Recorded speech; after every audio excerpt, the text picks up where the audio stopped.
Teacher versus student episode 2. Shantipura ಅನ್ನುವ ಗ್ರಾಮದಲ್ಲಿ ಒಂದು ದೊಡ್ಡ ಸ್ಕೂಲ್ ಇತ್ತು. ಆ ಸ್ಕೂಲಿಗೆ ಒಬ್ರು ಟೀಚರ್ ಮಾತ್ರ ಇದ್ರು. ಆದ್ರೆ ಆ ಟೀಚರ್ ತುಂಬಾನು ಬುದ್ಧಿವಂತೆ. ಎಲ್ಲ ಸಬ್ಜೆಕ್ಟ್ಗಳನ್ನ ಅವರೇ ತೆಗಿತಾ ಇದ್ರು. ಮಕ್ಕಳನ್ನ ತುಂಬಾ ಚೆನ್ನಾಗಿ ನೋಡ್ಕೊಳ್ತಾ ಇದ್ರು. ಮಕ್ಕಳು ಟೀಚರ್ ಮೇಲೆ ಇರೋ ಪ್ರೀತಿಯಿಂದ ಮನೆಯಿಂದ ಬರುವಾಗ ಟೀಚರ್ಗೋಸ್ಕರ ಏನಾದ್ರೂ ಒಂದು ಆಹಾರ ಪದಾರ್ಥನ ತಗೊಂಡ್ ಬಂದು ಕೊಡ್ತಾ ಇದ್ರು. ಆದ್ರೆ ಟೀಚರ್ ಮಕ್ಕಳ ತಂದೆ ತಾಯಿ ಹತ್ರ ಹೀಗೆ ಏನು ಕೊಡ್ಬೇಡಿ ಅಂತ ಹೇಳಿದ್ರು ಕೂಡ ಅವರು ಪ್ರೀತಿಯಿಂದ ಕೊಟ್ಟು ಕಳಿಸ್ತಾನೆ ಇದ್ರು. ಹೀಗಿರುವಾಗ ಒಂದಿನ ಸ್ಕೂಲಿಗೆ ಹೊಸದಾಗಿ ಶೋಭಾ ಅನ್ನುವ ಹುಡುಗಿ ಜಾಯಿನ್ ಆಗಿದ್ಲು. ಅವಳು ಚೆನ್ನಾಗಿ ಓದ್ಕೊಳ್ಳೋ ಹುಡುಗಿ. ಆದ್ರೆ ಪ್ರತಿದಿನ ಸ್ಕೂಲಿಗೆ ಬರೋದಕ್ಕೆ ಮಾತ್ರ ಅವಳು ತುಂಬಾ ಲೇಟ್ ಮಾಡ್ತಾ ಇದ್ಲು. ಆದ್ರಿಂದ ಟೀಚರ್ ಹೇಳಿದ್ರು, ಶೋಭಾ, ಯಾಕೆ ನೀನು ಯಾವಾಗ ನೋಡಿದ್ರು ಸ್ಕೂಲಿಗೆ ಲೇಟಾಗಿನೇ ಬರ್ತೀಯಾ? ಟೀಚರ್, ನನಗೆ ಬೆಳಗಿನ ಸಮಯ ಸ್ವಲ್ಪ ಕೆಲಸ ಇರುತ್ತೆ, ಅದನ್ನ ಮಾಡ್ಕೊಂಡು ಬರಬೇಕು ಟೀಚರ್. ಅದನ್ನ ಮುಗಿಸಿ ಬರಕ್ ಸ್ವಲ್ಪ ಲೇಟ್ ಆಗುತ್ತೆ. ಇಲ್ಲಿ ನೋಡಮ್ಮ ಶೋಭಾ, ಮನೆ ಕೆಲಸ ಮಾಡ್ಕೊಳಕ್ಕೆ ಮನೆಯಲ್ಲಿ ಅಪ್ಪ ಅಮ್ಮ ಇರ್ತಾರೆ ಅಲ್ವಾ? ಆದ್ರಿಂದ ನೀನು ನಾಳೆಯಿಂದ ಸ್ಕೂಲಿಗೆ ಬರೋ ಕೆಲಸ ಮಾತ್ರ ನೋಡು. ನಿನ್ ತರ ಒಳ್ಳೆ ಮಕ್ಕಳು ಸ್ಕೂಲಿಗೆ ಬಂದು ಚೆನ್ನಾಗಿ ಓದ್ಕೊಳ್ಬೇಕಮ್ಮ. ನೀನು ಬೆಳಿಗ್ಗೆ ನಡೀತಾ ಇರುವ ಇಂಗ್ಲಿಷ್ ಕ್ಲಾಸ್ನ ಮಿಸ್ ಮಾಡ್ಕೊಳ್ತಾ ಇದೀಯಾ. ನಾಳೆಯಿಂದ ಬೇಗ ಬರ್ಬೇಕು ಹಾಗಂತ ಹೇಳಿದ್ರು. ಅದಕ್ಕೆ ಶೋಭಾ ಸರಿ ಅಂತ ಹೇಳಿದ್ಲು. ಆದ್ರೆ ಮರುದಿನ ಕೂಡ ಅವಳು ಲೇಟಾಗಿನೇ ಬಂದ್ಲು. ಹೀಗೆ 2-3 ದಿನಾನೂ ಆಯ್ತು. ಆ ದಿನ ಕೂಡ ಶೋಭಾ ಲೇಟಾಗಿ ಬಂದಿದ್ಲು. ಆದ್ರಿಂದ ಟೀಚರ್ ತುಂಬಾ ಕೋಪದಿಂದ ಹೇಳಿದ್ರು, ಏನ್ ಕೆಲಸ ಮಾಡ್ತೀಯ ನೀನು? ಮನೇಲಿ ಕೆಲಸ ಮಾಡಕ್ಕೆ ಅಪ್ಪ ಅಮ್ಮ ಯಾರೂ ಇಲ್ವಾ? ಓದ್ಕೊಳ್ಳೋ ಹುಡುಗಿ ನೀನು. ಹೀಗೇನೆ ಮಾಡಿದ್ರೆ ಅದು ಸರಿನಾ? ಏನೋ ಏನ್ ಕೇಳಿದ್ರು ಯಾವುದೇ ಉತ್ತರನೂ ಕೊಡ್ತಾ ಇಲ್ಲ. ಟೀಚರ್, ಸ್ಕೂಲ್ ಮುಗಿದ್ಮೇಲೆ ನಾನು ಬಂದು ನಿಮ್ಮ ಹತ್ರ ಮಾತಾಡ್ತೀನಿ. ಅಲ್ಲಿ ತನಕ ನನ್ನನ್ನು ಏನು ಕೇಳಬೇಡಿ ಪ್ಲೀಸ್ ಹಾಗಂತ ಅಳ್ತಾ ಇದ್ಲು. ಯಾಕೆ ಅಳ್ತಾ ಇದೀಯಾ? ನಾನೇನು ಹೊಡೆದಿಲ್ಲ ಅಲ್ವಾ? ಸರಿ ಹೋಗಿ ಕುತ್ಕೊಂಡು ಓದ್ಕೋ ಹಾಗಂತ ಹೇಳಿದ್ರು. ಸಂಜೆ ಸ್ಕೂಲ್ ಬಿಟ್ಮೇಲೆ ಶೋಭಾ ಟೀಚರ್ನ ನೋಡಕ್ ಹೋದ್ಲು. ಟೀಚರ್, ನಾನು ನಿಮ್ಮ ಹತ್ರ ಒಂದು ಕೇಳ್ಬೋದಾ? ಒಂದೇ ಒಂದ್ಸಲ ನನ್ನ ಜೊತೆ ನೀವು ಬರ್ತೀರಾ? ಅದಕ್ಕೆ ಟೀಚರ್ ಎಲ್ಲಿಗೆ ಅಂತ ಕೇಳಿದ್ರು. ನೀವು ನನ್ನ ಜೊತೆ ಬಂದ್ರೆ ನಿಮಗೆ ಗೊತ್ತಾಗುತ್ತೆ ಟೀಚರ್. ಒಂದೇ ಒಂದ್ಸಲ ನನ್ನ ಜೊತೆ ಬನ್ನಿ ಟೀಚರ್ ಹಾಗಂತ ಹೇಳಿದ್ಲು. ಸರಿ ಬಾ ಹೋಗೋಣ ಅಂತ ಟೀಚರ್ ಕೂಡ ಒಪ್ಕೊಂಡ್ರು. ಆದ್ರಿಂದ ಶೋಭಾ ಜೊತೆ ಟೀಚರ್ ಅವಳ ಮನೆಗ್ ಬಂದ್ರು. ಅವಳ ಮನೆಗ್ ಬಂದ್ರೆ ಒಂದು 5 ಜನ ವಯಸ್ಸಾದವರು ಮಂಚದಲ್ಲಿ ಮಲ್ಕಿದ್ರು. ಅವರಿಂದ ಎದ್ದು ನಡೆಯೋಕ್ಕೂ ಕೂಡ ಆಗಲ್ಲ. ಅವರೆಲ್ಲರನ್ನ ನೋಡಿ ಟೀಚರ್ ಆಶ್ಚರ್ಯಪಟ್ರು. ಆವಾಗ ಟೀಚರ್ ಕೇಳಿದ್ರು, ಶೋಭಾ, ಯಾರಿವರೆಲ್ಲ? ನನ್ನ ಇಲ್ಲಿಗೆ ಯಾಕೆ ಕರ್ಕೊಂಡ್ ಬಂದೆ? ಆಗ ಶೋಭಾಳ ಅಂಗವಿಕಲ ತಾಯಿ ಟೀಚರ್ನ ನೋಡಿದ ತಕ್ಷಣ ಟೀಚರ್ ಮುಂದ್ಗಡೆ ಬಂದು ನಿಂತ್ಕೊಂಡ್ರು. ಟೀಚರ್ ಶೋಭಾಳ ತಾಯಿಯನ್ನ ನೋಡಿ ತುಂಬಾ ಶಾಕ್ ಆದ್ರು. ಆವಾಗ ಟೀಚರ್ ಅವರನ್ನ ನೋಡಿ ಕೇಳಿದ್ರು, ಏನೇ ಇದು? ನಿನ್ ಕಾಲಿಗೆ ಏನಾಯ್ತು? ನೀನು ಎಲ್ಲಿಗೆ ಬಂದಿದೀಯಾ? ಏನೇ ನಡೀತು? ಆವಾಗ ಅವರು, ವಿಧಿ ಆಡಿದ ಆಟದಲ್ಲಿ ವಿಧಿ ಸೋತೋಯ್ತು ಕಣೆ, ಗೆದ್ದಿದ್ದು ನಾನೇ. ಏನೇ ನಡೀತು? ಏನಾಯ್ತು ಅಂತ ಹೇಳು. ನಾನು ಮದುವೆ ಮಾಡ್ಕೊಂಡು ಪಟ್ಟಣದಲ್ಲಿ ಸಂತೋಷವಾಗಿ ಬಾಳ್ತಾ ಇದ್ದೆ. ನನ್ನ ಗಂಡನಿಗೆ ಆರ್ಗನೈಸೇಷನ್ ಇತ್ತು. ನನ್ನ ಗಂಡನಿಗೆ ಎಲ್ರಿಗೂ ಸಹಾಯ ಮಾಡೋದಂದ್ರೆ ತುಂಬಾನೇ ಇಷ್ಟ. ಎಷ್ಟೋ ಮಂದಿಗೆ ಸೋಷಿಯಲ್ ಸರ್ವಿಸ್ನ ಅವರೊಬ್ಬರೇ ಮಾಡ್ತಿದ್ರು. ನಾನು ಕೂಡ ಅವ್ರ ಜೊತೆ ಇದ್ದು ಎಲ್ರಿಗೂ ಸಹಾಯ ಮಾಡ್ತಿದ್ದೆ. ಗೌರ್ಮೆಂಟಿಂದ ನಮಗೆ ಸ್ವಲ್ಪ ಹಣ ಸಿಗ್ತಾ ಇತ್ತು. ಆದರೆ ಆ ಹಣನ ನಮಗೋಸ್ಕರ ನಾವು ಉಪಯೋಗ ಮಾಡಿದ್ದಿಲ್ಲ.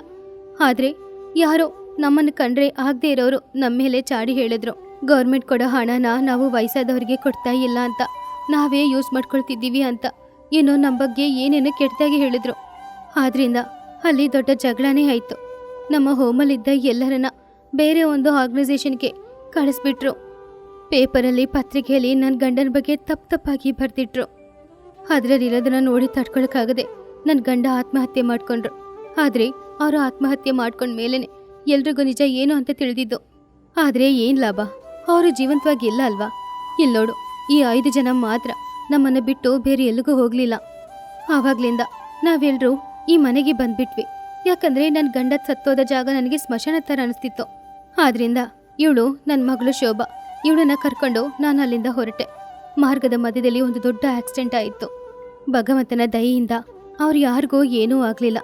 ನನಗೆ ಮಾತ್ರ 2 ಕಾಲು ಮುರಿದೋಯ್ತು. ಹೀಗೋ ಜೀವ ತಪ್ಪಿಸ್ಕೊಂಡೆ ನಾನು. ಎಲ್ಲರೂ ನನ್ನನ್ನು ನೋಡಿ ನಾನು ಸತ್ತೋಗ್ತೀನಿ ಅಂತ ಅಂದ್ಕೊಂಡ್ರು. ಆದರೆ ಆ ದೇವರು ಇದ್ದಾನಲ್ವಾ, ನನ್ನನ್ನು ಜೀವಂತವಾಗಿರಿಸ್ಬಿಟ್ಟ. ಈಗಾಗಲೇ ಗಂಡನ ಕಳ್ಕೊಂಡು ಕಷ್ಟಪಡ್ತಾ ಇರುವ ನನ್ನ ಪ್ರಾಣನ ತೆಗಿಬಾರ್ದು ಅಂತ ದೇವರು ಅಂದ್ಕೊಂಡ. ಆದರೆ ಆ ಆಕ್ಸಿಡೆಂಟಲ್ಲಿ ನಾನು ನನ್ನ 2 ಕಾಲುಗಳನ್ನು ಮಾತ್ರ ಕಳ್ಕೊಂಡೆ. ಪಾಪ ಇವ್ರು ಯಾರಿಂದಾನು ಅವ್ರ ಕೆಲಸ ಮಾಡ್ಕೊಳಕ್ಕಾಗಲ್ಲ. ವಯಸ್ಸಾದವರು ಅಲ್ವಾ, ಆದ್ರಿಂದ ನಾನೇ ಅವರನ್ನ ನೋಡ್ಕೊಳ್ಬೇಕು. ಆದ್ರಿಂದ ನನ್ನ ಮಗಳು ಕೂಡ ನನಗೆ ಸಹಾಯ ಮಾಡ್ತಾ ಇದ್ಲು ಆ ಕೆಲಸದಲ್ಲಿ. ಅವರಿಗೆ ಸ್ನಾನ ಮಾಡಿಸೋದು, ಅವರಿಗೆ ಊಟ ಮಾಡಿಸೋದು, ಬಟ್ಟೆ ಹಾಕೋದು ಇದೆಲ್ಲ ಅವಳೇ ಮಾಡ್ತಾ ಇದ್ಲು.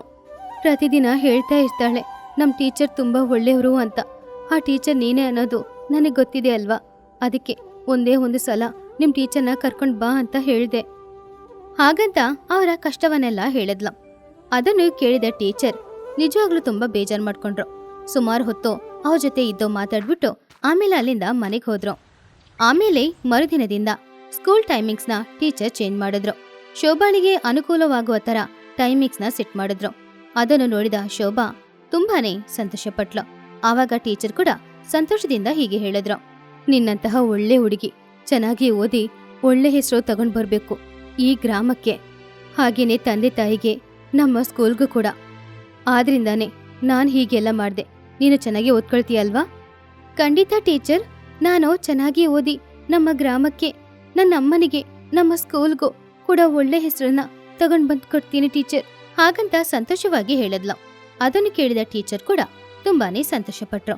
ಹಾಗೆ ಆ ದಿನದಿಂದ ಶೋಭಾ ಚೆನ್ನಾಗಿ ಓದ್ತಾ ಇದ್ಲು. ಒಂದು ಊರಿನಲ್ಲಿ ನಾಯ್ಡು ಅನ್ನುವ ಒಬ್ಬ ದೊಡ್ಡ ಶ್ರೀಮಂತ ಇದ್ದ. ಅವನ ಹೆಂಡತಿ ದೇವಿ ಅನಾರೋಗ್ಯದಿಂದ ಅವಳು ಸತ್ತು ಹೋಗಿದ್ಲು. ದೇವಿ ನಾಯ್ಡುವಿನ ಪ್ರೀತಿಗೆ ಪ್ರತಿರೂಪವಾಗಿ ಅವರಿಗೆ ವಿನೋ ಅಂತ ಒಬ್ಳು ಮಗಳು ಹುಟ್ಟಿದ್ಲು. ಪಾಪ ಅವಳು ಚಿಕ್ಕ ವಯಸ್ಸಲ್ಲೇ ತನ್ನ ತಾಯಿನ ಕಳ್ಕೊಂಡಿದ್ರಿಂದ ನಾಯ್ಡು ತಾಯಿ ಪ್ರೀತಿಯನ್ನು ಕೂಡ ಅವನೇ ಕೊಟ್ಟು ತನ್ನ ಮಗಳು ವಿನೋನ ತುಂಬಾ ಚೆನ್ನಾಗಿ ಮುದ್ದಿನಿಂದ ನೋಡ್ಕೊಳ್ತಿದ್ದ. ನಾಯ್ಡುವಿಗೆ ಬಡವರು ಅಂದ್ರೆ ಸ್ವಲ್ಪನೂ ಇಷ್ಟ ಇರ್ಲಿಲ್ಲ. ಆದ್ರೆ ವಿನೋ ಹಾಗಲ್ಲ. ಬಡವರಿಗೆ ಏನ್ ಕಷ್ಟ ಇದೆ ಅಂತ ಅರ್ಥ ಮಾಡ್ಕೊಂಡು ಅವರಿಗೆ ಅವಳು ಮಾತಲ್ಲೇ ಧೈರ್ಯ ಕೊಡ್ತಿದ್ಲು. ಆದ್ರೆ ಅವ್ರ ಹತ್ರ ಮಾತಾಡಬಾರ್ದು ಅಂತ ಅವನು ಎಷ್ಟೇ ಸಲ ಹೇಳಿದ್ರು ಅದನ್ನ ವಿನೋ ಕೇಳಿಸ್ಕೊಳ್ಳಿಲ್ಲ. ಇನ್ನೊಂದೂರಲ್ಲಿ ಶಾರದಾ, ಕೀರ್ತಿ ಅನ್ನುವ ಬಡ ತಾಯಿ ಮಗಳು ಇದ್ರು. ಪಾಪ ಶಾರದಾಳ ಗಂಡ ತೀರ್ಕೊಂಡಿದ್ರಿಂದ ಶಾರದಾ ಒಬ್ಳೆ ತನ್ನ ಮಗಳು ಕೀರ್ತಿನ ಅವಳತ್ರ ಇರೋದ್ರಲ್ಲೇ ತುಂಬಾ ಚೆನ್ನಾಗಿ ಮುದ್ದಾಗಿ ಬೆಳೆಸ್ತಾ ಇದ್ಲು. ಒಂದಿನ ಒಂದು ಮರದ ಕೆಳಗಡೆ ಕೀರ್ತಿ ಬೇಜಾರಿಂದ ಕೂತ್ಕೊಂಡಿದ್ಲು. ಆವಾಗ್ಲೇ ವಿನೋ ತನ್ನ ತಂದೆಯ ಜೊತೆ ಕಾರಲ್ಲಿ ಕೀರ್ತಿಯ ಊರಿಗೆ ಬರ್ತಾ ಇದ್ದಾಗ ಮಧ್ಯದಲ್ಲಿ ಅವ್ರ ಕಾರ್ ಕೆಟ್ಟೋಯ್ತು. ಎಷ್ಟೇ ಪ್ರಯತ್ನ ಪಟ್ಟರು ಕೂಡ ಅವ್ರ ಕಾರ್ ಸ್ಟಾರ್ಟ್ ಆಗ್ಲೇ ಇಲ್ಲ. ಇಲ್ಲಿ ನೋಡಮ್ಮ ಮಗು, ಇಲ್ಲೆಲ್ಲಾದ್ರೂ ಪಕ್ಕದಲ್ಲಿ ಮೆಕ್ಯಾನಿಕ್ ಶಾಪ್ ಇದೆಯಾ? ದಯವಿಟ್ಟು ನಮ್ಮನ್ನ ಅಲ್ಲಿಗೆ ಕರ್ಕೊಂಡು ಹೋಗ್ತೀಯಾ? ಇಲ್ಲಿ ಅಕ್ಕಪಕ್ಕದಲ್ಲಿ ಎಲ್ಲೋ ಮೆಕ್ಯಾನಿಕ್ ಶಾಪ್ ಇಲ್ಲ ಸರ್. ಒಂದ್ ನಿಮಿಷ ತಡೀರಿ, ನಾನು ನೋಡ್ತೀನಿ. ಹಾಗಂತ ಹೇಳಿ ಕೀರ್ತಿನೇ ಬಂದು ಆ ಕಾರ್ನ ನೋಡಿದ್ಲು. ಸರ್, ಸ್ವಲ್ಪ ನಿಮ್ಮ ಕಾರ್ನ ಸ್ಟಾರ್ಟ್ ಮಾಡಿ ನೋಡಿ. ಹಾಗಂತ ಹೇಳಿದಾಗ ಸರಿ ಅಂತ ನಾಯ್ಡು ಕೂಡ ಕಾರ್ ಸ್ಟಾರ್ಟ್ ಮಾಡಿದಾಗ ಕಾರ್ ಸ್ಟಾರ್ಟ್ ಆಯ್ತು. ಅದನ್ನ ನೋಡಿ ನಾಯ್ಡು ತುಂಬಾನೇ ಆಶ್ಚರ್ಯಪಟ್ಟ. ಆವಾಗ ವಿನೋ ಕೂಡ ಆಶ್ಚರ್ಯಪಟ್ಟು ತಕ್ಷಣ ಕಾರಿಂದ ಇಳಿದು ಅವಳು ಕೀರ್ತಿಯ ಹತ್ರ ಬಂದ್ಲು. Wow, it's really great. ನೀನು ಯಾವ ಸ್ಕೂಲಲ್ಲಿ ಓದ್ತಾ ಇದೀಯಾ? ನಾವು ಬಡವರಲ್ವಾ, ನಾವು ಸ್ಕೂಲಿಗೆಲ್ಲ ಹೋಗಲ್ಲ. ಆದ್ರೆ ಅಮ್ಮ ಬರೋ ವರ್ಷ ನನ್ನ ಸ್ಕೂಲಿಗೆ ಕಳಿಸ್ತೀನಿ ಅಂದಿದ್ದಾರೆ. ಆವಾಗ ಎಲ್ಲ ಮಕ್ಳ ತರ ನಾನು ಕೂಡ ಸ್ಕೂಲಿಗೆ ಹೋಗಿ ಓದಿ ದೊಡ್ಡ ಮೆಕ್ಯಾನಿಕಲ್ ಇಂಜಿನಿಯರ್ ಆಗ್ತೀನಿ. ನೀನು ಓದ್ಲಿಲ್ಲ ಅಂತಿದೀಯಾ? ಹಾಗಾದ್ರೆ ಆ ಕಾರ್ನ ಹೇಗ್ ಸರಿ ಮಾಡ್ದೆ? ನಮ್ಮ ಅಪ್ಪ ಇದ್ದಾಗ ಅವರು ಮೆಕ್ಯಾನಿಕ್ ಕೆಲಸ ಮಾಡ್ತಾ ಇದ್ರು. ಅಪ್ಪ ಹೇಗ್ ಮೆಕ್ಯಾನಿಕ್ ಕೆಲಸ ಮಾಡ್ತಾರೆ ಅಂತ ನಾನು ನೋಡ್ತಾ ಇದ್ದೆ. ಅದರಲ್ಲೇ ಹೀಗೆ ಸ್ವಲ್ಪ ಸ್ವಲ್ಪ ಕಲ್ತ್ಕೊಂಡಿಟ್ಟಿದ್ದೀನಿ. ಅದೆಲ್ಲವನ್ನ ಕೇಳಿ ನಾಯ್ಡುಗೆ ತುಂಬಾನೇ ಕೋಪ ಬಂತು. ಇಲ್ ಬಾಮ ಅಂತ ಬಡವ್ರ ಜೊತೆ ಮಾತಾಡ್ಬಾರ್ದು ಹಾಗಂತ ಕರ್ದ. ಅಪ್ಪ, ಅವಳು ನಮ್ ಕಾರ್ನ ಸರಿ ಮಾಡಿ ಕೊಟ್ಟಿದ್ದಾಳೆ, ಅವಳಿಗೆ ಒಂದು ಥ್ಯಾಂಕ್ಸ್ ಆದ್ರೂ ಹೇಳ್ಬಾರ್ದಾ? ಸರಿ, ಹಾಗಾದ್ರೆ ಈ ಹಣ ತಗೊಂಡು ಹೋಗಿ ಆ ಹುಡುಗಿ ಹತ್ರ ಕೊಟ್ಬಿಡು ಹಾಗಂತ ಹೇಳ್ದ. ವಿನೋ ತನ್ನ ತಂದೆಯ ಹತ್ತಿರ ಹೋಗಿ ತನ್ನ ತಂದೆ ಕೊಟ್ಟ ಹಣನ ತಗೊಂಡ್ ಬಂದು ಅದನ್ನ ಕೀರ್ತಿ ಹತ್ರ ಕೊಟ್ಲು. ಬೇಡ, ಸಹಾಯ ಮಾಡಿದ್ರೆ ಹಣ ತಗೊಳ್ಬಾರ್ದು ಅಂತ ನಮ್ಮಮ್ಮ ಹೇಳಿದ್ದಾರೆ. ನೀನು ನಮ್ ಕಾರ್ನ ಸರಿ ಮಾಡಿದ್ಯಲ್ವಾ? ಇದೇ ಮೆಕ್ಯಾನಿಕ್ ಮಾಡಿದ್ರೆ ನಾವು ಹಣ ಕೊಡ್ತಿದ್ವಲ್ವಾ? ಹಾಗಂತ ವಿನೋ ಎಷ್ಟೇ ಹೇಳಿದ್ರು ಕೂಡ ಕೀರ್ತಿ ಮಾತ್ರ ಹಣ ತಗೊಳ್ಳೇ ಇಲ್ಲ. ಕೀರ್ತಿ ಮಾಡಿದ ಸಹಾಯಕ್ಕೆ ವಿನೋ ಕೀರ್ತಿಗೆ ಧನ್ಯವಾದ ಅಂತ ಹೇಳ್ಬಿಟ್ಟು ಆಮೇಲೆ ತಂದೆ ಜೊತೆ ಅವಳ ಕಾರಲ್ಲಿ ಕೂತ್ಕೊಂಡು ಹೋಗ್ಬಿಟ್ಲು. ಒಂದಿನ ವಿನೋ ಕಾಲಿಗೆ ಪೆಟ್ಟಾಗಿತ್ತು. ಕಾಲಿಂದ ರಕ್ತ ಸುರಿತಾ ಇತ್ತು. ಅವಳು ಜೋರಾಗಿ ಅಳ್ತಾ ಇದ್ಲು. ಆವಾಗ ಆ ಕಡೆ ಬರ್ತಾ ಇದ್ದ ಕೀರ್ತಿ ವಿನೋ ಕಾಲಿಗೆ ಪೆಟ್ಟಾಗಿ ರಕ್ತ ಬರ್ತಾ ಇದ್ದದನ್ನ ನೋಡಿ ತುಂಬಾ ಬೇಜಾರ್ ಮಾಡ್ಕೊಂಡ್ಲು. ತಕ್ಷಣ ಅವಳ ಬಟ್ಟೆಯನ್ನ ಹರಿದು ವಿನೋ ಕಾಲಿಗೆ ಅವಳು ಕಟ್ಟಿದ್ಲು. ಅವಳ ಪ್ರೀತಿಯನ್ನ ನೋಡಿ ವಿನೋ ತುಂಬಾನೇ ಸಂತೋಷಪಟ್ಟ. ಆಮೇಲೆ ಸುಮಾರು ಹೊತ್ತು ಅವರಿಬ್ರು ಕೂಡ ಒಟ್ಟಿಗೆನೆ ಆಟಾಡಿ ಸಂಜೆ ಸಮಯ ಆದಾಗ ಅವರಿಬ್ರು ಕೂಡ ಅವ್ರವ್ರ ಮನೆಗೆ ಹೋಗ್ಬಿಟ್ರು. ಮರುದಿನ ವಿನೋ ಕೀರ್ತಿಯ ಮನೆ ಎಲ್ಲಿ ಅಂತ ಹುಡ್ಕೊಂಡು ಅಲ್ಲಿಗೆ ಹೋದ್ಲು. ಆವಾಗ ಶಾರದಾ ಕೀರ್ತಿಗೆ ಊಟ ಕೊಡ್ತಾ ಇದ್ಲು. ಅದನ್ನ ನೋಡಿದ್ಲು ವಿನೋ. ವಿನೋ ಕೀರ್ತಿಗೆ ಅವಳ ತಾಯಿ ಊಟ ಕೊಡ್ತಿರೋದನ್ನ ನೋಡಿ ಈ ರೀತಿ ಕೇಳಿದ್ಲು, ನೀನೇನು ಇನ್ನು ಚಿಕ್ಕ ಹುಡುಗಿನ ಕೀರ್ತಿ?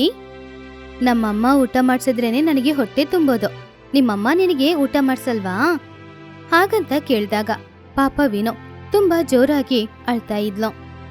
ನನಗೆ ಅಮ್ಮ ಇಲ್ಲ, ನಮ್ಮ ಅಪ್ಪನೂ ಯಾವಾಗ್ಲೂ ನನಗೆ ಊಟ ಈ ರೀತಿ ಕೊಟ್ಟಿದ್ದಿಲ್ಲ, ಯಾವಾಗ್ಲೂ ನಾನೇ ತಿನ್ನೋದು. ಹಾಗಂತ ಹೇಳಿದ್ಲು ವಿನೋ. ವಿನೋ ಹಾಗೆ ಹೇಳಿದನು ಕೇಳಿ ಶಾರದಾ ಕೀರ್ತಿ ಇಬ್ರು ಕೂಡ ತುಂಬಾನೇ ಬೇಜಾರ್ ಮಾಡ್ಕೊಂಡ್ರು. ತಕ್ಷಣ ಶಾರದಾ ಒಳಗಡೆ ಹೋಗಿ ವಿನೋಗೂ ಊಟ ಹಾಕೊಂಡ್ ಬಂದು ಅವಳಿಗೆ ಉಣ್ಸಿದ್ಲು. ನೀವು ಅನ್ನ ಕೊಟ್ಟಾಗ ನನಗೆ ಅಮ್ಮನ ಪ್ರೀತಿ ಬೇಕು ಅಂತ ಅನಿಸ್ತಿದೆ. ಬೇಜಾರ್ ಮಾಡ್ಕೊಳ್ಬೇಡ, ನಿನಗೆ ಯಾವಾಗ ಹಸ್ವಾದ್ರೂ ಸರಿ ನನ್ನ ಹತ್ರ ಬಾ, ನಾನ್ ನಿನಗೆ ಉಣಿಸ್ತೇನೆ. ಹಾಗಂತ ಹೇಳಿದ್ಲು ಶಾರದಾ. ಆಮೇಲೆ ಕೀರ್ತಿ ವಿನೋ ಇಬ್ರು ಕೂಡ ಅಲ್ಲೇ ಸುಮಾರು ಹೊತ್ತು ಸಂತೋಷವಾಗಿ ಆಟಾಡ್ತಿದ್ರು. ಹಾಗಿರುವಾಗ ಒಂದಿನ ಫ್ರೆಂಡ್ಶಿಪ್ ಡೇ ಅನ್ನೋದ್ರಿಂದ ವಿನೋ ಕೀರ್ತಿಗೋಸ್ಕರ ಒಂದು ಗಿಫ್ಟ್ ತಗೊಂಡ್ ಬಂದಿದ್ಲು. ಆಮೇಲೆ ಸಂಜೆ ಸಮಯದವರೆಗೂ ಕೀರ್ತಿ ಜೊತೆನೆ ಇದ್ದು ಆಮೇಲೆ ಅವಳ ಮನೆಗೆ ಅವಳು ಹೋದ್ಲು. ವಿನೋಗೆ ಅಲ್ಲಿಂದ ಹೋಗ್ಬೇಕು ಅನ್ನೋದ್ರಲ್ಲಿ ಸ್ವಲ್ಪನೇ ಇಷ್ಟ ಇಲ್ಲ, ಆದ್ರೆ ಬೇರೆ ದಾರಿ ಇಲ್ಲ. ಅವಳ ತಂದೆ ಬಂದ್ರು, ಅವಳನ್ನ ಅವ್ರ ಜೊತೆನೆ ಕರ್ಕೊಂಡ್ ಹೋದ್ರು. ಹೀಗಿರುವಾಗ ಒಂದಿನ ಮನೆಯಲ್ಲಿ ಯಾವುದೇ ಅಡಿಗೆ ಸಾಮಾನ್ ಇಲ್ಲ ಅನ್ನೋದನ್ನ ನೋಡಿ, ಇವತ್ ನಾನು ಕೆಲ್ಸಕ್ ಹೋಗಿ ಸಿಗೋ ಹಣದಲ್ಲಿ ನಮ್ ಮನೆಗೆ ಏನೇನ್ ಬೇಕೋ ಅದನ್ನ ತಗೊಂಡ್ ಬರ್ತೀನಮ್ಮ. ಹಾಗಂತ ಹೇಳಿ ಶಾರದಾ ಕೀರ್ತಿನ ಜೋಪಾನವಾಗಿರ ಕೇಳಿ ಅಲ್ಲಿಂದ ಕೆಲ್ಸಕ್ ಹೋದ್ಲು. ಆಮೇಲೆ ಸ್ವಲ್ಪ ಸಮಯದ ನಂತರ ವಿನೋ ಕೀರ್ತಿ ಮನೆಗ್ ಬಂದ್ಲು. ಅವರಿಬ್ರು ಸಂತೋಷವಾಗಿ ಆಟಾಡ್ತಾ ಇದ್ರು. ಇಬ್ರು ಸಂಜೆ ಸಮಯ ತನಕ ತುಂಬಾ ಸಂತೋಷವಾಗಿದ್ರು. ಈ ಕಡೆ ಕೆಲ್ಸ ಮಾಡಕ್ಕೆ ಹೋದ ಜಾಗದಲ್ಲಿ ಒಂದು ಮನೆ ಶಾರದಾಳ ಮೇಲೆ ಬಿದ್ದು ಅವಳಿಗೆ ಗಾಯ ಆಯ್ತು. ಆವಾಗ ಅವಳ ಜೊತೆ ಕೆಲ್ಸ ಮಾಡೋರು ಅವಳನ್ನ ಹಾಸ್ಪಿಟಲ್ಗೆ ಕರ್ಕೊಂಡ್ ಹೋಗಿ ಟ್ರೀಟ್ಮೆಂಟ್ ಮಾಡಿಸಿ ಮನೆಗೆ ಕರ್ಕೊಂಡ್ ಬಂದಿದ್ರು. ಪಾಪ ಅವಳನ್ನ ನೋಡಿ ಕೀರ್ತಿ ತುಂಬಾ ಜೋರಾಗಿ ಅಳ್ತಾ ಇದ್ಲು. ವಿನೋಗೂ ಕೂಡ ತುಂಬಾನೇ ಕಷ್ಟ ಆಯ್ತು. ಅವಳಿಗೆ ಅಲ್ಲಿಂದ ಹೋಗ್ಬೇಕು ಅಂತ ಅನ್ಸ್ಲಿಲ್ಲ, ಆದ್ರೆ ಬೇರೆ ದಾರಿ ಇಲ್ಲದೆ ಅವಳು ಮನೆಗೆ ಹೋದ್ಲು. ಹಾಗೆ 2-3 ದಿನ ಮುಗ್ದೋಯ್ತು. ಮನೆಯಲ್ಲಿದ್ದ ಸ್ವಲ್ಪ ವಸ್ತುಗಳು ಕೂಡ ಖಾಲಿಯಾಗಿದ್ರಿಂದ ಅವ್ರ ಕಷ್ಟ ಅರ್ಥ ಮಾಡ್ಕೊಂಡು ವಿನೋ ಅವ್ರ ಮನೆಗ್ ಬಂದು ಅವರಿಬ್ರನ್ನ ಹೇಗೋ ಸಮಾಧಾನ ಮಾಡಿ ತನ್ನ ಜೊತೆ ಅವಳ ಮನೆಗೆ ಕರ್ಕೊಂಡು ಹೋದ್ಲು. ಆದ್ರೆ ಅದ್ಯಾವುದೂ ಕೂಡ ಡಾಡಿಗೆ ಇಷ್ಟ ಆಗ್ಲಿಲ್ಲ. ಏನ್ ವಿನೋ ಇದು, ಯಾಕೆ ಅವ್ರನ್ನ ಮನೆ ಕರ್ಕೊಂಡ್ ಬಂದೆ? ನನ್ಗಿಷ್ಟ ಇಲ್ಲ ಅಂದ್ರು ನೀನ್ ಇಷ್ಟಪಟ್ಟು ಮಾತಾಡ್ತಿದ್ಯಾ ಅಂತ ಬಿಟ್ರೆ ಇವಾಗ ಅವ್ರನ್ನ ಮನೆಗೇನೆ ಕರ್ಕೊಂಡ್ ಬಂದಿದ್ಯಾ? ಅಪ್ಪ, ಇವರು ಬಡವರಾಗಿರ್ಬೋದು, ಕೀರ್ತಿ ನನಗೆ ಆ ದೇವ್ರೇ ಕೊಟ್ಟಿರುವ ತಂಗಿ, ಆಮೇಲೆ ಇವರು ನನಗೆ ದೇವ್ರು ಕೊಟ್ಟ ತಾಯಿ. ಅವ್ರು ನನಗೆ ತಾಯಿ ಪ್ರೀತಿನ ಕೊಟ್ಟವ್ರು. ಅದು ಅಲ್ಲದೆ ಎಷ್ಟೋ ವಿಷಯದಲ್ಲಿ ನನಗೆ ಅವರು ಸಹಾಯ ಮಾಡಿದ್ದಾರೆ. ಇನ್ನವರಿಬ್ರು ಯಾವಾಗ್ಲೂ ಇಲ್ಲೇ ಇರೋದು, ಬೇರೆ ದಾರಿ ಇಲ್ಲ. ಅದು ಮಗಳು ಇಷ್ಟ ಅಲ್ವಾ, ಆದ್ರಿಂದ ಅವನು ಕೂಡ ಸರಿ ಅಂತ ಹೇಳ್ದ. ಹಾಗೆ ಆ ದಿನದಿಂದ ಆರೋಗ್ಯ ಸರಿಯಾದ್ಮೇಲೆ ಶಾರದಾ ಅವರಿಬ್ರನ್ನ ಸ್ವಂತ ಮಕ್ಕಳು ತರ ಚೆನ್ನಾಗಿ ನೋಡ್ಕೊಂಡ್ಲು.